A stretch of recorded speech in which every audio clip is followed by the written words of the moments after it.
हम लोग प्रतिदिन यहाँ पे हनुमान चालीसा का पाठ करते हैं। आपके कईयों के मन में आता होगा शायद कि कथा शिव जी की और हनुमान चालीसा का पाठ करते हैं, शिव चालीसा क्यों नहीं करते? तो अपनी जो कथा है तो इसके जो मुख्य श्रोता हैं वो हनुमान जी महाराज हैं। बोलो हनुमान जी महाराज की जय। और हनुमान जी तो यहाँ पर साक्षात हैं। कहीं जंगल में भी जब कथा होती है तो वहां पर भी कथा सुनने के लिए हनुमान जी सबसे पहले पहुंच जाते हैं। सबसे पहले आते हैं कथा सुनने के लिए और सबसे बाद में कथा सुन करके जाते हैं। इसलिए हनुमान जी को स्थान देने के लिए हम हनुमान चालीसा का पाठ करते हैं। और हनुमान चालीसा के पाठ की जो महिमा है वो कितनी बताई गई है कि जब गोस्वामी तुलसीदास जी रामचरितमानस की रचना करते हैं। रामचरितमानस के बारे में सब लोग जानते हैं। आप बोलो जय सिया राम। सब लोग जानते हैं रामचरितमानस, जिसका घर घर में अखंड पाठ होता है, राम कथा जिससे होती है। तो रामचरितमानस की जब रचना करते हैं तो उसके मंगलाचरण में लिखते हैं कि नाना पुराण निगमागम सम्मत यत् रामायणे क्वचित् अनुद्योपि। मतलब के रामचरितमानस में जो 18 पुराण हैं उनका सार रख दिया। जो वेद हैं, जो पुराण हैं, उनका सारे का सारा सार रामचरितमानस में रख दिया। जो 18 पुराण का पाठ ना कर सके वो रामचरितमानस का पाठ कर लो, उसको 18 पुराणों के पाठ का फल मिलता है। और जो पूरा कोई रामचरितमानस का पाठ ना कर सके तो फिर संत आचार्य लोग कहते हैं कि सुंदरकांड का पाठ कर लो, उसको पूरे रामचरितमानस के पाठ का फल प्राप्त हो जाएगा। तो फिर प्रश्न किया भी सुंदरकांड का पाठ भी कोई ना कर सके तो कहते चलो हनुमान चालीसा का पाठ कर लो। हनुमान चालीसा का पाठ करने से सारे सुंदरकांड का पाठ भी हो जाएगा, रामचरितमानस का पाठ भी हो जाएगा और 18 जो पुराण है अपने उनका पाठ भी हो जाएगा। तो हनुमान चालीसा में इतनी शक्ति है, प्रतिदिन कम से कम 2 बार तो जरूर पढ़ना चाहिए। तो कई लोग तो प्रतिदिन हमने देखा है, कई माताएं 108 बार डेली पढ़ती है, पाठ करती है हनुमान चालीसा। जितना हो सके उतना हनुमान चालीसा का पाठ करना चाहिए। हनुमान जी के लिए आया है कि विद्यावान गुणी अति चातुर राम काज करबे को आतुर। अब जब हम चतुर शब्द का प्रयोग करते हैं आजकल की दृष्टि में तो उस परिवेश में करते हैं ये बहुत चालाक आदमी है भाई, हैं? किसी से भी कुछ बात मनवा लेता है, किसी से भी अपना काम निकाल लेता है। संसारिक दृष्टि से उसको हम बोलते हैं कि बहुत चालाक है, तो और सीधी भाषा में बोलते हैं तो खड़ी भाषा में बहुत चालू टाइप का आदमी है, बोलो जय सिया राम, ऐसा बोल देते हैं। लेकिन हनुमान जी किस प्रकार के चालाक हैं? हनुमान जी के लिए बोला कि विद्यावान गुणी अति चातुर राम काज करबे को आतुर। जो भगवान के काम करने की तकनीक कहीं ना कहीं से खोज ले कि यहाँ से मैं राम जी का काम कर लूं, यहाँ से सत्कर्म कर लूं, ये काम कर लूं, तो ऐसा सत्कर्म करने का विचार करता है। उसके लिए बोला गया है कि विद्यावान गुणी अति चातुर, वो बहुत चतुर है जो भगवान का काम करने में लगा रहता है। तो हनुमान चालीसा का पाठ प्रतिदिन 1-2 बार तो कम से कम सवेरे शाम जरूर करना चाहिए और बच्चों को भी सिखाना चाहिए। बोलो जय सिया राम। इसलिए हनुमान चालीसा का पाठ करते हैं क्योंकि हनुमान जी साक्षात, वैसे तो साक्षात है ही यहाँ पे, तो फिर भी हम उनको एक प्रतिष्ठा देने के लिए, उनका आह्वान करने के लिए हनुमान चालीसा का पाठ करते हैं कि हनुमान आप तो कोई कट कर जाएगा, किसी दिन नहीं आएंगे, हैं? आप तो स्वतंत्र है ना, नहीं आने के। अब आप में से कौन है जो डेली आ रहा है, प्रतिदिन जो आ रहा है? रोजाना से आ रहा है, आप आ रहे हैं, आप भी मुख्य श्रोता हो गए फिर तो। वैसे अपनी कोई तसल्ली नहीं है किसी की, कोई आ पाए कि ना पाए, लेकिन हनुमान जी तो पक्के हैं ना, तो मुख्य श्रोता हो गए हनुमान जी। और हम भी इसके साथ साथ भगवान की कथा का श्रवण करते हैं। बोलो शंकर भगवान की जय। हम लोग कथा सुन रहे थे भगवान महादेव के चरित्रों में, भगवती पार्वती की जो हम कथा सुन रहे थे कि जो सती थी उसने मरते समय भगवान के चरणों का ध्यान किया और भगवान के चरणों का ध्यान करते हुए नारायण भगवान से प्रार्थना की कि हे प्रभु, मुझे जो अगला जन्म मिले तो मुझे भगवान शंकर के चरणों में मेरा अनुराग बना रहे। सती मरत हरिसन बरमागा, जन्म जन्म शिव पद अनुरागा। मेरा जितने भी मेरे जन्म हो, भगवान के चरणों में हमारा अनुराग बना रहे। यही कारण, इसी कारण से यही कारण हिमगिरि गृह जाई और जन्मी पार्वती तनु पाई। फिर वो पार्वती के रूप में प्रकट हो जाती है।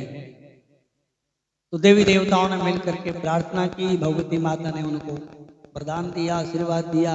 फिर हिमाचल और मैना ने भगवती माता को प्रसन्न करने के लिए प्रार्थना की, 100 पुत्रों का वरदान मांगा और साथ में ये वरदान मांगा कि आप हमारे घर में बेटी बन करके आए। बोलो जय सिया राम।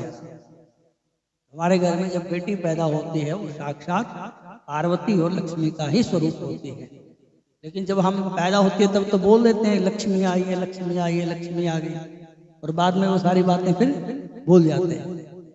ऐसे ही इनके साथ भी तो ऐसा ही होगा। अब पार्वती जब प्रकट हुई तब वरदान में तो बोला था ना भगवती माता ने कि बेटी बन करके आऊंगी, लेकिन बेटी बन करके तो आ गई माता रानी है। लेकिन वो तो भूल गए कि हमारी साधारण सी बेटी उसके साथ ही खेलते थे। वो भूल गए कि ये साक्षात भगवती जगदम्बा है। अगर वो नहीं भूलते तो उसकी शादी का जो कलेश हुआ इतना क्यों चक्कर में पड़ते। तो उनको पता था कि जगदम्बा मैया है और शंकर भगवान के साथ निकल हुआ होना। तो भगवती माता अनेक प्रकार के चरित्र करती हैं और भगवती माता ने जब प्रकट होकर के हिमाचल और मैना के यहाँ पे अनेक प्रकार की जो बाल लीलाएं हैं भगवती माता करती हैं, अपनी सखी सहेलियों के साथ रहती हैं और अनेक प्रकार से अपने माता पिता को सुख प्रदान करती है। और उसके बाद फिर एक बार उनके घर में नारद जी आते हैं। तो हमको जो अपना बेटा बेटी होता है ना, उनके भविष्य के बारे में बड़ी चिंता रहती है। तो जय सिया राम। 3 प्रकार से व्यक्ति चिंतित, 3 प्रकार से सोच विचार में पड़ा रहता है, शोक, मोह और भय। शोक, मोह और भय। शोक जो बीत गया उसका शोक प्रकट करते हैं कि ऐसा हो गया था, ऐसा नहीं होना चाहिए था। और मोह जो वर्तमान है उसमें मोह ममता में खोए रहते हैं। और भय रहता है भविष्य का, भविष्य क्या होगा। तो जब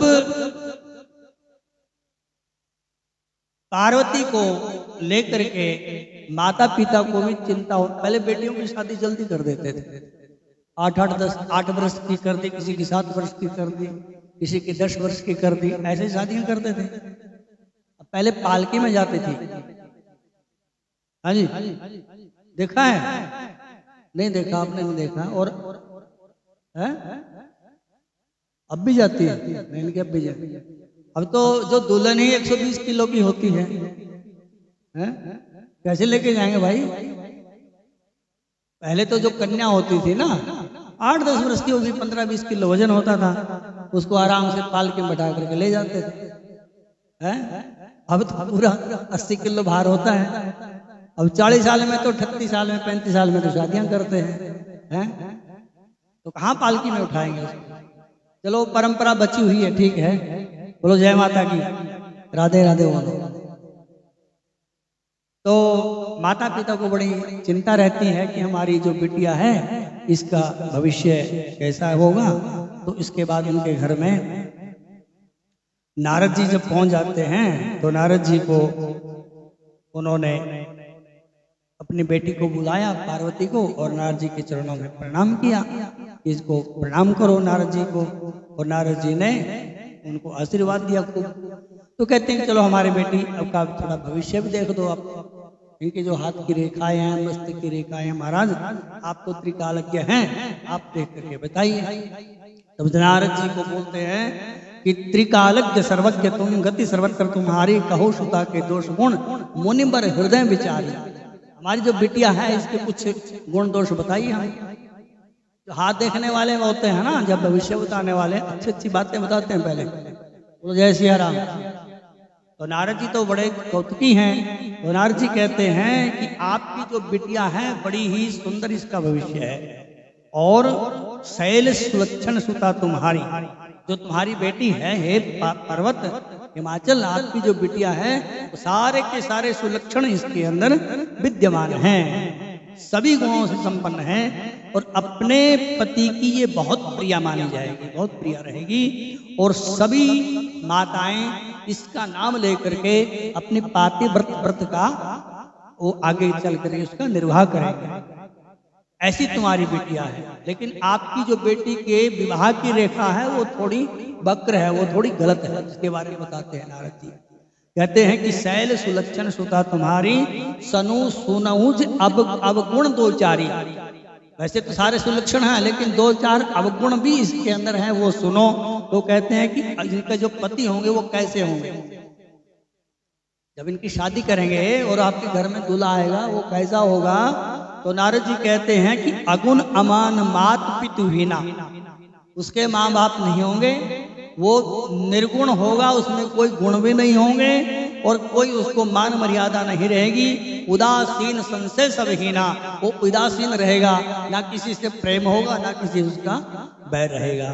और जोगी जटिल अकाम मन नगन अमंगल वेश, और जोगियों वाला उसका वेश होगा, बड़ी बड़ी उसके सिर के ऊपर जटाएं होंगी। तो ये जो बातें बोल रहे हैं नारद जी, वो कह रहे हैं कि नगन रहेगा, नग धड़ंग रहता है वो, और अमंगल उसका वेश होगा। अमंगल वेश मतलब शरीर के ऊपर मशान की भभूत, ताजी ताजी जो चिता होती है उसका भभूत लगाते हैं महादेव, गरम गरम उठा करके, और गले में मुंडों की माला डाल करके रखते हैं, कहीं शरप लटका कर रखते हैं, बड़ी बड़ी जटाएं रखते हैं। अस स्वामी एका मिलकी परी हस्त असिरेक, इसके हाथ में ऐसी रेखा पड़ी हुई है, यही इसका स्वामी ऐसा मिलेगा। अब जो ये बता रहे थे अब गुण उसके, तो पार्वती का मन सीधा ही भगवान महादेव में चला गया, क्योंकि सारे के सारे गुण जो भी हैं बता रहे हैं अवगुण ये महादेव में है। तो जो उन्होंने इनकी नारद जी की बातें सुनी, तो बात सुन करके ही उनके हृदय में बहुत धक्का लगा कि हाय हाय हमारी बेटियां इतनी सुंदर और इसका जो पति मिलेगा ऐसा मिलेगा। तो बड़ी दुखी हुई वो। तो फिर नारद जी से कहते हैं, अब भगवती जो पार्वती है वो सुन सुन करके अंदर से बड़ी प्रसन्न हो रही है, और जो माता पिता हैं हिमाचल और मैना वो बड़े दुखी हो रहे हैं। वो ये विचार करते हैं कि नारद जी तो कभी असत्य भाषण करते नहीं, क्योंकि त्रिकालज्ञ हैं। त्रिकालज्ञ का मतलब भूत भविष्य और वर्तमान सबके बारे में नारद जी बहुत अच्छे से जानते हैं। तो नारद जी बोलते हैं कि क्या होगा, कौन पति मिलेगा। तो नारद जी कहते हैं मैंने जो जो दोष बताए हैं ना वो सारे के सारे शंकर भगवान में फिट बैठते हैं। अगर शंकर भगवान इनको पति रूप में मिल जाएं तो फिर वो अच्छी बात हो जाएगी। वो सारे के सारे जो उनके अवगुण हैं उन अवगुणों को कोई नहीं देखता, फिर वो गुण में ही बदल जाते हैं। समर्थ का नहीं दोष गोसाई, जो समर्थ व्यक्ति होता है ना उसको दोष नहीं लगता किसी प्रकार का। जैसे गंगा जी बह रही हैं, गंगा जी में कोई गंदा नाला भी चला गया तो क्या कोई गंगा जल पीना छोड़ देता है? अब सूर्य नारायण है, ऊपर से धूप पड़ती है तो वो अच्छी चीज के ऊपर ही पड़ती है और बुरी के ऊपर ही पड़ती है। ठीक है, जिस प्रकार से अग्नि है, अग्नि में अच्छा डालो वो भी भस्म हो जाता है, बुरा डालो वो भी भस्म हो जाता है। तो वहां पर कहते हैं कि सुरसर जल कृत बारुणी जना कबू न संत करहीं भी पाना। तो यहाँ पे कहते हैं कि जैसे गंगा में गंगा का जल कोई नहीं छोड़ता है, सूर्य नारायण भगवान सबको समान रूप से अपनी ऊष्मा और रोशनी देते हैं, इसी प्रकार से जो समर्थ व्यक्ति होते हैं उनको दोष नहीं लगता है। बोलो जय सिया राम। दोष किसको लगता है? कमजोर को दोष लगता है। अच्छा, जो शराब पीते हैं, शराब पीते हैं ना, दो प्रकार के लोग शराब पीते हैं, एक तो अमीर पीता है, एक गरीब पीता है। तो जो अमीर पिएगा तो उसके लिए भी बोलेंगे तो अमीरों के शौक होते हैं जी, ये तो पीते रहते हैं। हो जैसी आराम। देखो गरीब आदमी पी ले उसको क्या बोलेंगे? बेवड़ा बोलेंगे, नशेड़ी है। फर्क कुछ नहीं है, वो भी पीता है और वो भी पीता है, लेकिन समर्थ को नहीं दोष को जाएंगे। समर्थ व्यक्ति है उसको कोई दोष नहीं देता है। ठीक है, तो कहते हैं कि जो मैंने अवगुण बताए हैं वो ही सारे के सारे अवगुण हैं। वो जटाधारी शंकर हैं, मुंडमाला भी वही धारण करते हैं, सारे के सारे भस्म भी लगाते हैं, लेकिन वो उनके ऊपर कोई दोष नहीं लगता है, वो उनके गुण में ही बदल जाते हैं। इसलिए पति रूप में भगवान शंकर इनको मिल जाएं तो फिर ये इनका कल्याण हो जाएगा। बोलो जय सिया राम। तो उन्होंने कहा कि महाराज उपाय क्या है इसका, कैसे मिलेंगे? तो शंकर भगवान नारद जी जब उपदेश करते हैं कि ऐसे नहीं मिलेंगे, इसके लिए आपको तप करना पड़ेगा। जो तप करे कुमारी तुम्हारी भावी से मेट सकें त्रिपुरारी। जो तुम्हारी बिटिया है यदि भगवान महादेव को प्रसन्न कर ले तपस्या के बल पर, तो फिर भगवान इनको अवश्य ही प्रतिरूप में प्राप्त हो जाएंगे। नारद जी ऐसा कह करके आशीर्वाद दे करके और पार्वती जी को गुरु मंत्र दे करके वहां से चले जाते हैं। और इधर माता पिता बड़े दुखी होते हैं। अब पार्वती बोलती है, छोटी सी बेटियां हैं 5-6 वर्ष की, कौन जाने देता है? तो बोलते हैं कि माता जी तप करने के लिए जाऊं? तो बोले नहीं अभी नहीं, अभी ठहर के जाना। फिर बोलती है कि माता जी तप करने के लिए जाऊं? तो अभी नहीं, अभी रुक जाओ थोड़े दिन फिर जाना। इस प्रकार करते करते दिन निकलते रहते हैं। तो एक दिन पार्वती सवेरे उठ करके अपने माता पिता के पास बैठ करके अपना स्वप्न सुनाती है। एक दिन भगवती माता को स्वप्न आता है। आप लोग ही सपने देखते होंगे ना, सपने सब देखते हैं। हमारी 3 प्रकार की अवस्था होती है, चौथी पे तो कोई कोई पहुंचता है। 3 प्रकार की अवस्था है। पहली अवस्था जागृत अवस्था, हम जाग रहे हैं अभी जैसे बैठे। दूसरी अवस्था होती है सुषुप्ति अवस्था, जब हम सो जाते हैं। और एक तीसरी अवस्था होती है स्वप्न अवस्था, हम ना उसमें सोते हैं और ना जागते हैं। हमारा जो मन है वो कहीं इधर उधर भटकता रहता है और स्वप्न देखते रहते हैं। स्वप्न में ये हो गया, स्वप्न में वो हो गया, ये सब चलता रहता है। तो तीसरी अवस्था होती है स्वप्न अवस्था। और चौथी अवस्था होती है तुरीय अवस्था। तुरीय अवस्था मतलब जैसे आप बैठे हैं, बैठे बैठे भगवान महादेव के चरणों में प्रणाम करते हुए, उनकी स्तुति वंदना करते हुए आपका ध्यान लग गया। और ध्यान ऐसा लग गया कि आपको अब शरीर का भी अपना आभास नहीं रहा। शंकर भगवान में अपने कहते ना कि लो लगी। बोलो जय सिया राम। तो उसको बोलते हैं तुरीय अवस्था। तो जो स्वप्न अवस्था होती है वो ना नींद होती है और ना ही जागृत अवस्था होती है। तो स्वप्न देखते रहते हैं कई प्रकार के। तो कईयों को अच्छे अच्छे स्वप्न आते हैं, कईयों को बुरे बुरे स्वप्न आते हैं। कई बार भगवान भी स्वप्न में आ जाते हैं, कई बार भगवती स्वप्न में आ जाती है, कई बार हम तीर्थ यात्रा में स्वप्न में चले जाते हैं, कभी जंगल में खो जाते हैं। तो पार्वती माता कहती हैं अपनी माता जी को, मैना को, कि माँ मैंने एक रात को स्वप्न देखा। तो बोली बेटा बताओ क्या स्वप्न देखा? बोले एक बाल ब्रह्मचारी हमारे स्वप्न में आया। मानो शंकर भगवान ही आकर के उनको उपदेश करते हैं।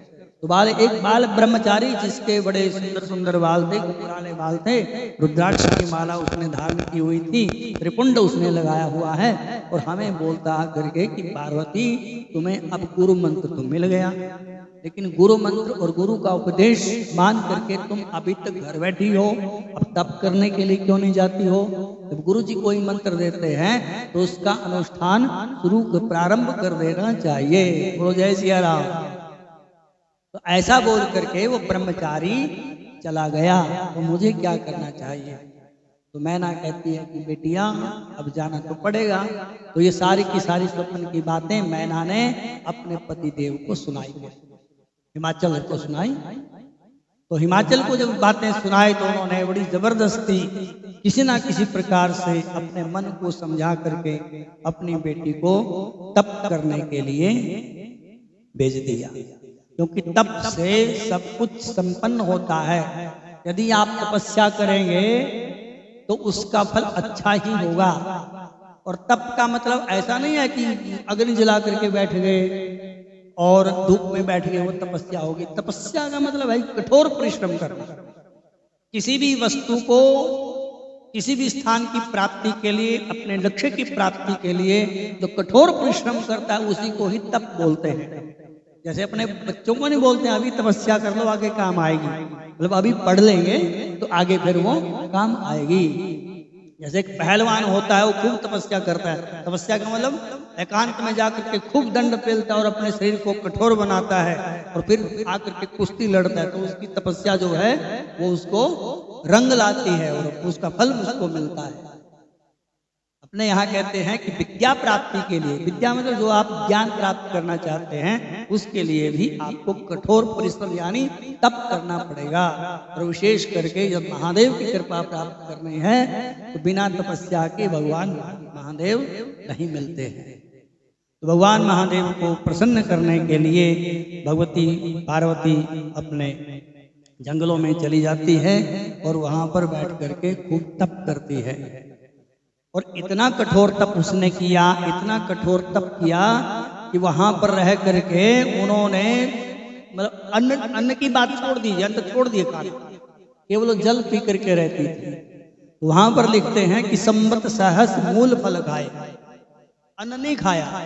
1000 वर्ष तक उन्होंने कंद मूल और फल जहां से जो मिलता था वही खाती थी और साग खाई 7 वर्ष बिताए।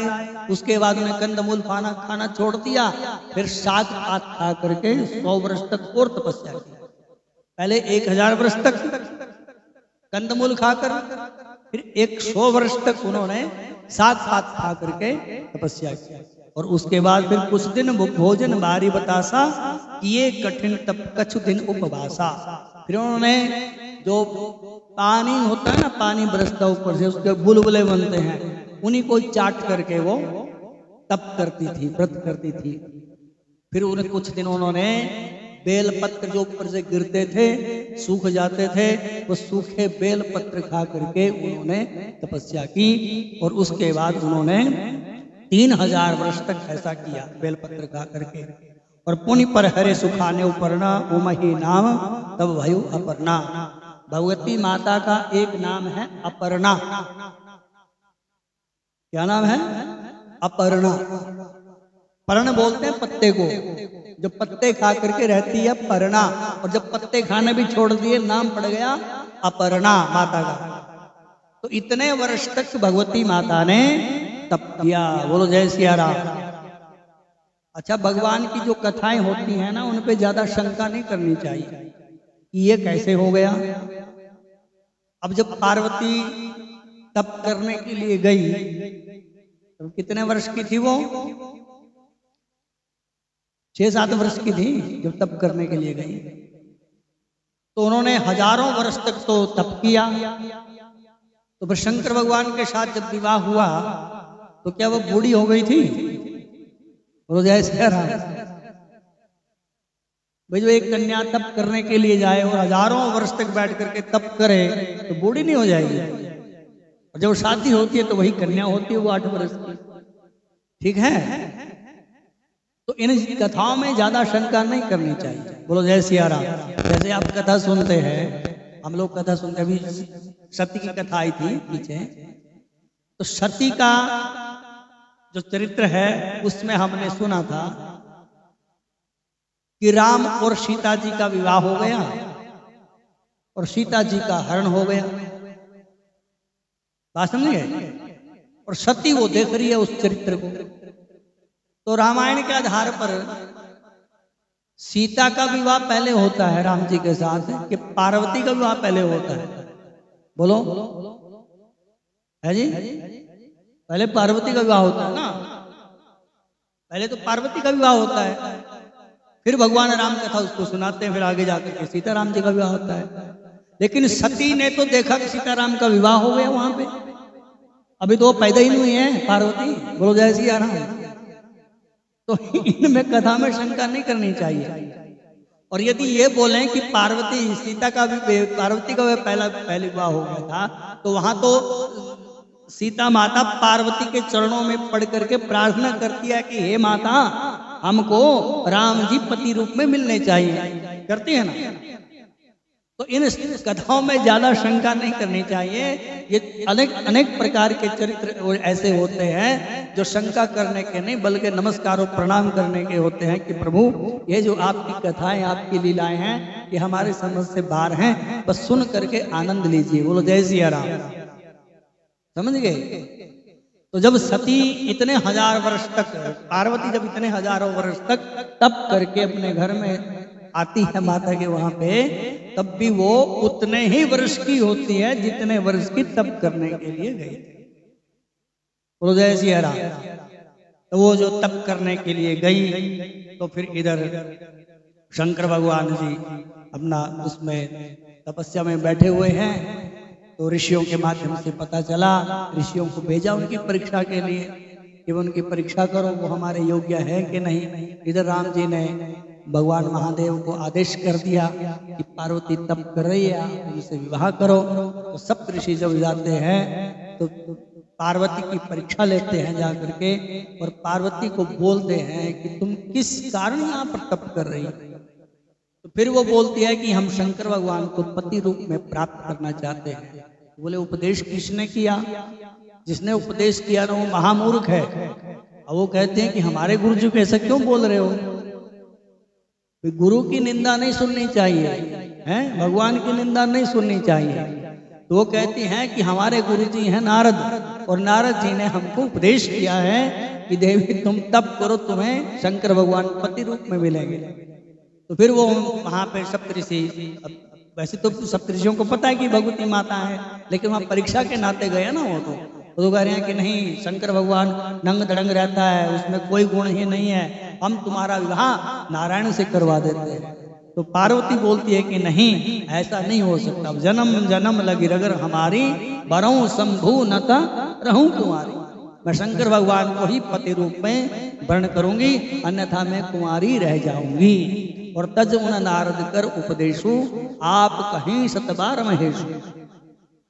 जो मुझे गुरु जी ने उपदेश किया है कि देवी तुम इस मंत्र का अनुष्ठान करो, तो यदि शंकर भगवान प्रकट होकर के मेरे आगे खड़े होकर के ये बोले कि ये मंत्र झूठा है, इसको छोड़ो, तब भी मैं शंकर भगवान की बात मानने वाली नहीं हूं। इतना गुरु जी के ऊपर विश्वास होना चाहिए। और जब गुरु के ऊपर विश्वास होगा, मंत्र के ऊपर विश्वास होगा, तब उस तप का फल अवश्य मिलेगा। तो पार्वती साफ इनकार कर देती है कि मैं शंकर भगवान को ही पति रूप में वर्ण कर चुकी हूँ, उनको ही प्राप्त करूंगी, अन्यथा मैं कुमारी रह जाऊंगी। तब फिर वहां से सप्तऋषि उनकी परीक्षा लेकर के उनको बताते हैं कि हम तो तुम्हारी परीक्षा लेने के लिए आए थे, तो देवी आकाशवाणी होगी और तुम अपने घर चले जाना। उसके बाद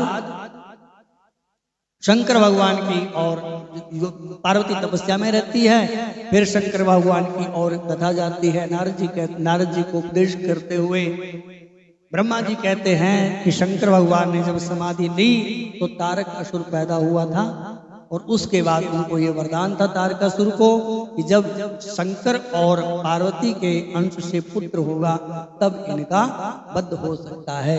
तो पहले राम जी ने उनको आदेश किया कि आप अपना विवाह करो, बड़े दिन हो गए हैं। तो वहां पे शंकर भगवान, अब राम जी को तो अपना इष्ट मानते हैं, उनकी बात कैसे टाल सकते हैं? बोलो जय सिया राम।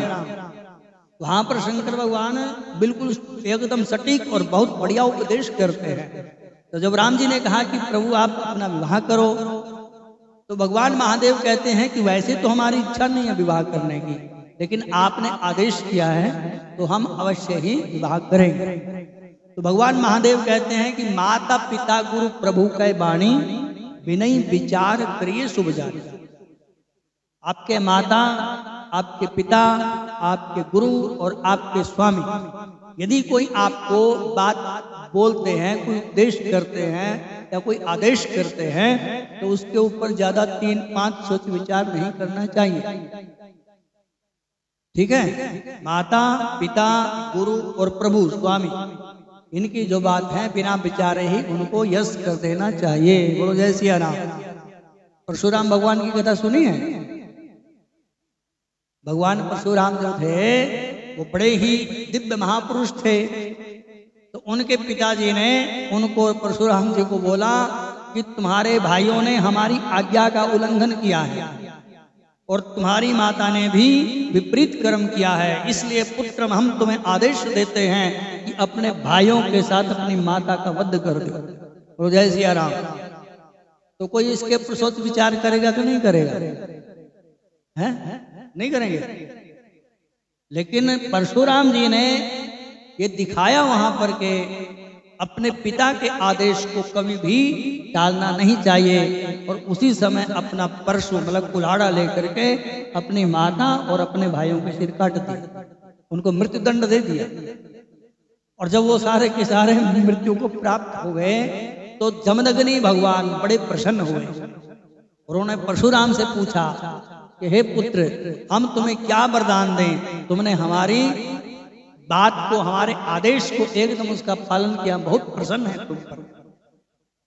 परशुराम कहते हैं, हे पिताजी, यदि आप हम पर इतने ही प्रसन्न हैं, आप हमारे इन माता को, हमारे भाइयों को जीवित कर दो। बोलो जय सिया राम।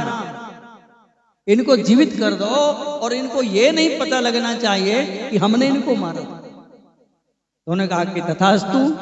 जल लिया, अभिमंत्रित किया, जल का छिटा दिया और ऐसे कैसे खड़े हो गए तो जैसे कोई नींद में से जागता है। बोलो जय सिया राम। तो भगवान महादेव वहां पे राम जी को कहते हैं कि माता पिता गुरु प्रभु कह वाणी, विनय विचार करिए शुभ जाने। उसको शुभ मान करके कि हमारे माता जी, हमारे पिताजी कभी भी गलत नहीं बोलते हैं, उनको, उनकी बात को अवश्य मान लेना चाहिए। प्रभु आप तो हमारे इष्ट हैं, यदि आप बोलते हैं कि विवाह करना है तो कर लेते हैं। तो शंकर भगवान विवाह करने के लिए तैयार हो जाते हैं। इधर आकाशवाणी होती है, पार्वती की तपस्या पूर्ण हो जाती है। वैसे तो शंकर भगवान भी उनकी परीक्षा लेने के लिए जाते हैं शिव पुराण के आधार पर। यहाँ पे सप्तऋषि आते हैं और सप्तऋषि जा करके फिर पार्वती को बताते हैं कि पार्वती तुम्हारी तपस्या पूर्ण हो गई है, तुम घर चले जाओ। हिमाचल और मैना के घर में सप्तऋषियों के साथ पार्वती चली जाती है। इधर ब्रह्मा, नारायण इत्यादि सारे के सारे देवी देवता, इंद्र, वरुण, कुबेर सब मिलकर के भगवान महादेव के पास आते हैं और भगवान महादेव के पास आकर के कहते हैं कि हम तुम्हारा विवाह देखना चाहते हैं। तो इससे पहले घटना घटती है कि जब समाधि लगा करके बैठ गए, अब राम जी आदेश लेकर के चले गए, बोले प्रभु विवाह करो, बोले ठीक है कर लेंगे। तो फिर समाधि लग गई। अब देवी देवताओं ने सोचा कि अब क्या करना चाहिए, फिर कामदेव को बुलाया कि समाधि भंग करो इनकी भाई, जब तक समाधि में रहेंगे ब्याह कैसे होगा। तो भगवान सारे देवताओं ने मिल करके वो कामदेव को वहां पे बुलाया। तो कामदेव ने आकर के हाथ जोड़ दिए, भाई हमारे बस की बात नहीं है, हमको पता है कि शंकर भगवान छोड़ने वाले नहीं है। तो वहां पर बड़े उसको लालच देते हैं और कहते हैं कि देखो समाज का काम है, समाज के काम में यदि किसी प्रकार की कोई हानि एक व्यक्ति को होती है तो उसमें कोई ज्यादा दोष नहीं होता है। समाज कल्याण करना चाहिए, परोपकार के लिए ही शरीर बना है। यदि शरीर से ही परोपकार नहीं करेंगे तब कैसे काम चलेगा। इस प्रकार से उकसा करके और कामदेव को भगवान महादेव की समाधि भंग करने के लिए तैयार कर दिया। तो जय सिया राम। और कामदेव ने अपना ऐसा कौतुक किया, ऐसा कौतुक किया कि सारी की सारी चराचर सृष्टि में 2 घड़ी के लिए ऐसा बवंडर मच गया कि सब के सब कामी हो गए। बहुत, लेकिन महादेव की समाधि नहीं खुली। तो अब उसने विचार किया अब क्या करना चाहिए, जगाना तो पड़ेगा ही बाबा जी को। आम का पेड़ था, आम के पेड़ में बड़े गहरे गहरे पत्ते लगे हुए थे, उनके बीच में छुप करके कामदेव बैठ गए। भगवान के लिए आया है कि भगवान की दृष्टि से कोई और कहीं भी किसी भी परिस्थिति में बच नहीं सकता है। बोलो जय सिया राम। आप हम कोई भी काम करेंगे, कितना भी छुप करके करेंगे, भगवान की दृष्टि से नहीं बच सकते। किसी व्यक्ति की दृष्टि से बच सकते हैं लेकिन भगवान की दृष्टि से कभी नहीं बच सकते। कहीं भी छुप करके कितना काम करो। अब जो नारद है वो कामदेव है वो पत्तों में छुप करके बैठ गया, इसलिए कि महादेव को हम यहाँ दिखाई नहीं देंगे। और वहां से उसने अपना बाण लिया, पुष्प बाण लेकर के कान तक खींचा और सीधा ही महादेव की छाती में लगा जाकर। और जब महादेव को पुष्प बाण लगा तो महादेव के नेत्र खुले। देखा महादेव क्रोध में आया, एकदम कौन है यहाँ पे। जैसे ही देखा कि सौरभ पल्लव जो आम का पेड़ के पत्तों के बीच में बैठा हुआ है कामदेव, उसने हमारी समाधि भंग की है। और भगवान का उस समय तीसरा नेत्र खुल जाता है, उसके दग दग करके अग्नि निकलती है और कामदेव वहीं जल करके भस्म हो जाता है। बोलो जय सिया राम। भगवान ने कामदेव को भस्म कर दिया। और फिर कामदेव तो सारे वहीं थे, देवी देवता आदि। रति महारानी जो कामदेव की धर्म पत्नी है, वो रोने लगी कि प्रभु ये अब मेरा क्या होगा। भगवान को फिर उसके ऊपर दया आई। भगवान बड़े दयालु हैं। अभी भगवान क्रोध में थे लेकिन एकदम शांत हो गए भगवान रति को देख करके। रति महारानी रोती रोती भगवान के चरणों में गिरी कि प्रभु हमारे स्वामी को आपने जला दिया, मेरा क्या होगा। तो भगवान कहते हैं कि देखो अब तुम्हारे जो कामदेव है ना, वो बिना शरीर के ही सबके अंदर व्याप्त रहेंगे, तो पहले पति रूप में कब मिलेंगे। तो कहते हैं कि जब कृष्ण यदुवंश अवतारा होई हरण महामही भारा, कृष्ण तनय होई पति तोरा, वचन अन्यथा होई न मोरा। तो महादेव कहते हैं कि जब द्वापर युग आएगा और उस समय यदुवंश में भगवान कृष्ण अवतरित होंगे, जब बहुत इस पृथ्वी के ऊपर भार बढ़ जाएगा, उस भार को उतारने के लिए भगवान कृष्ण आएंगे और कृष्ण भगवान के जो पुत्र होंगे वही तुम्हारे पति बनेंगे। तो प्रद्युम्न जी महाराज जो भगवान के पुत्र हैं, वो रति को पति रूप में फिर द्वापर में जाकर के प्राप्त होते हैं। ये भागवत में कभी कथा आती है इसकी। तो ऐसा आशीर्वाद दिया।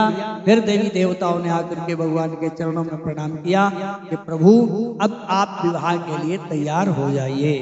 तो अब भगवान की जो शादी है, भगवान का विवाह पार्वती के साथ वो कल करेंगे।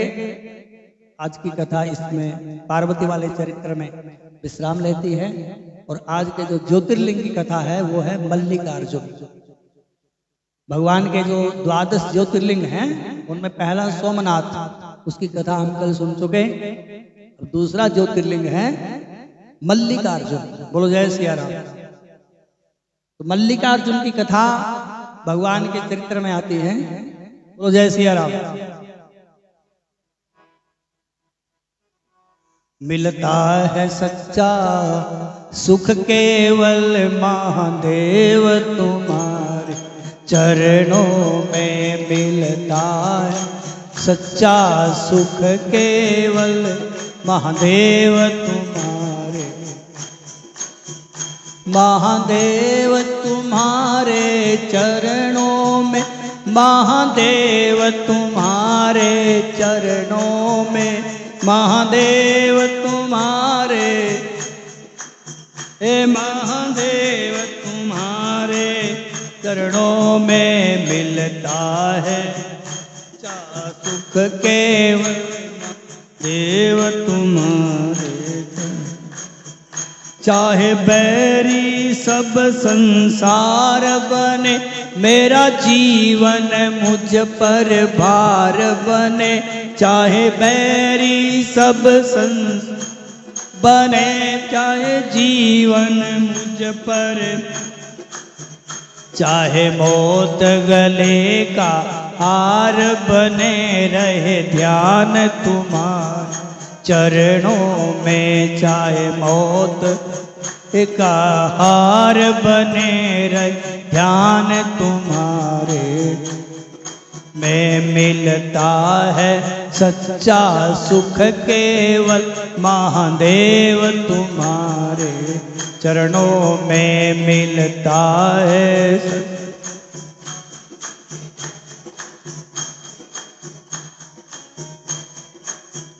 चाहे संकटों ने मुझे घेरा हो, चाहे चारों ओर अंधेरा हो, चाहे संकटों ने, चाहे चारों ओर अंधेरा, पर मन ना डगमग मेरा हो, रहे ध्यान तुम्हारे चरणों में। पर मन ना डगमग मेरा हो, रहे ध्यान तुम्हारे मिलता है सच्चा सुख केवल भगवान तुम चरणों में मिलता है सच्चा सुख केवल। चाहे कांटों पर भी चलना हो, चाहे अग्नि में भी जलना हो, चाहे कांटों पर भी हो, चाहे अग्नि में भी जलना हो, चाहे छोड़ के देश निकलना हो, रहे ध्यान तुम्हारे चरणों में। चाहे छोड़ के निकलना हो, रहे ध्यान तुम। मिलता है सच्चा सुख केवल महादेव तुम चरणों में मिलता है।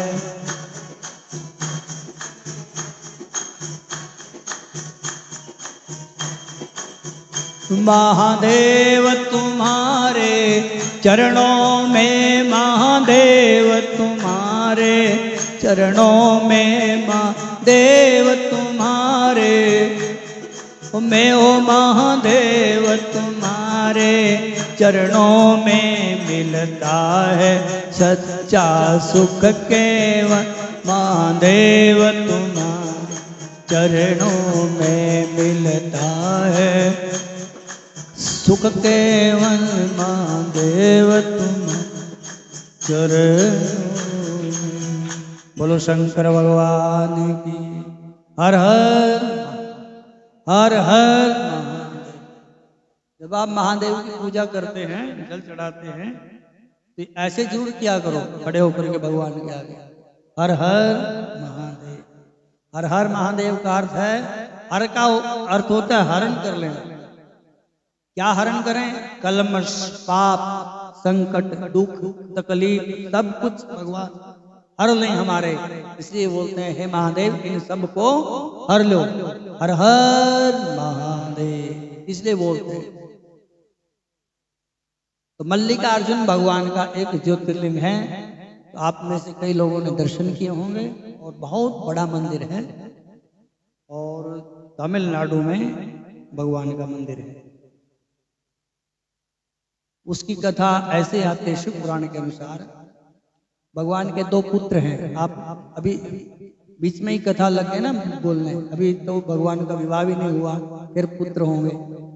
तो क्रम से जैसे हमने लिया हुआ है भगवान की कथा, जैसे कैसे आगे पीछे सुनो कोई फर्क नहीं पड़ता है। बोलो जय सिया राम। भगवान के दो पुत्र हैं, एक हैं स्कंद षडानन जिसके 6 मुख हैं, और वो हैं गणपति बड़े पेट वाले।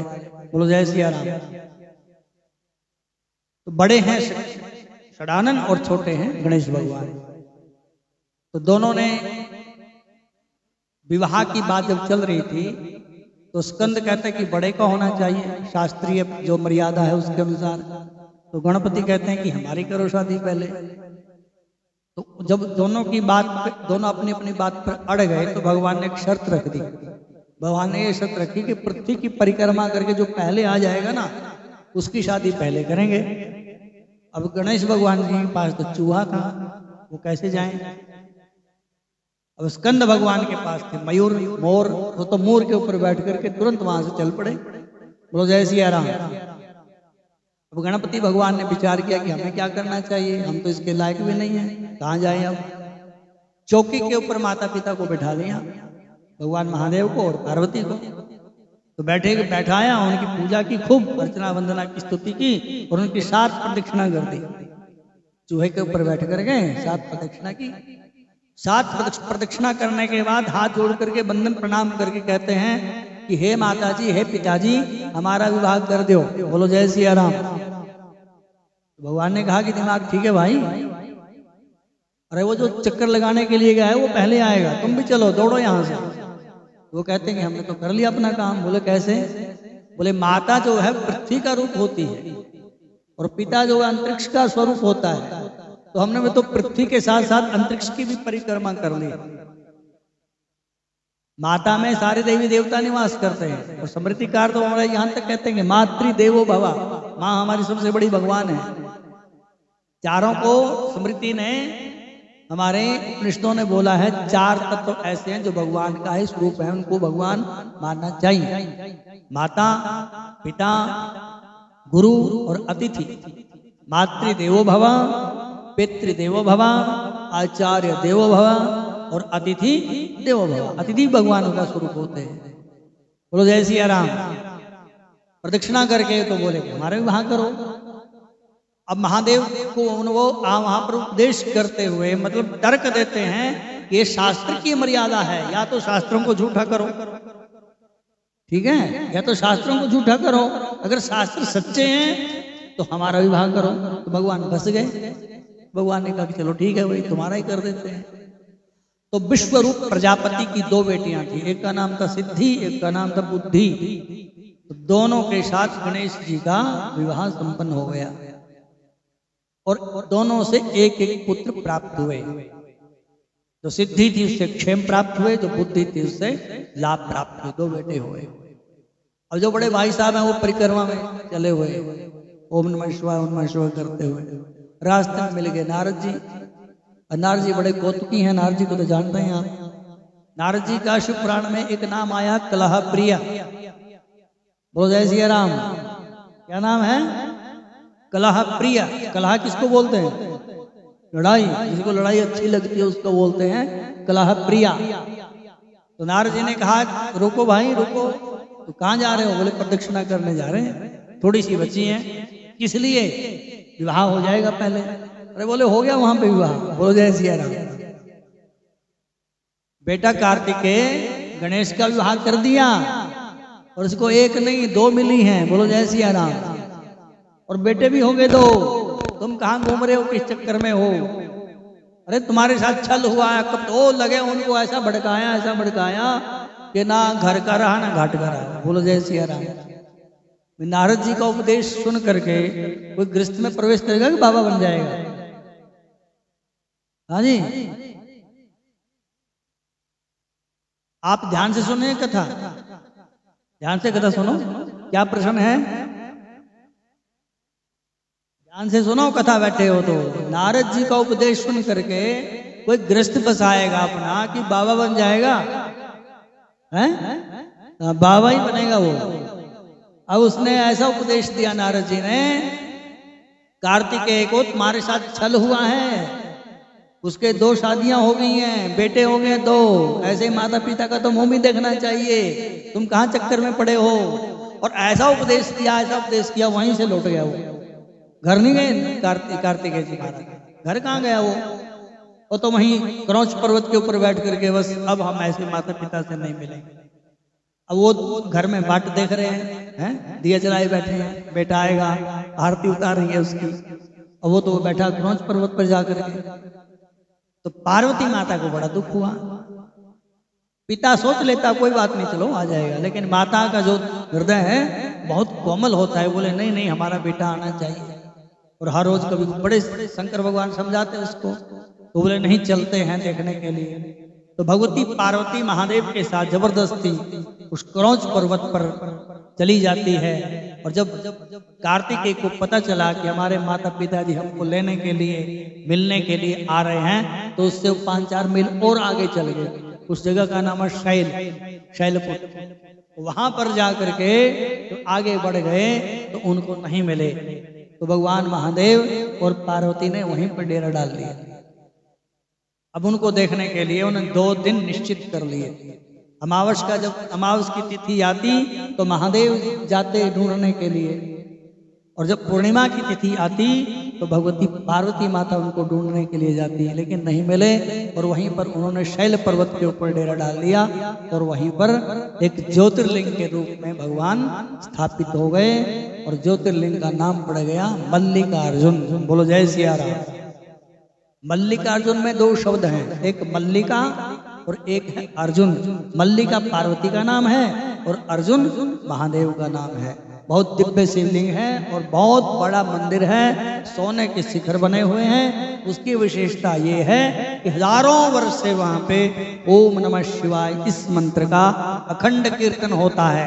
5-5 ब्राह्मण आते हैं और 3-3 घंटा वहां पर बैठ करके खड़े होकर के और बड़े साज बाज बजा करके अखंड कीर्तन 24 घंटे हजारों वर्षों से चल रहा है। ये दिव्य जो ज्योतिर्लिंग है भगवान का मल्लिकार्जुन, उसका प्राकट्य कैसे हुआ ये ब्रह्मा जी कथा सुनाते हैं नारद जी को। और इसी संदर्भ में हमने कथा सुनी है। जो मल्लिकार्जुन भगवान के दर्शन करता है भगवान महादेव और भगवती पार्वती की कृपा उनको प्राप्त होती है, घर में सुख और समृद्धि होती है, साधक का मन भगवान के चरणों में लग जाता है। कथा विश्राम लेते हैं, आगे की कथा कल सुनेंगे।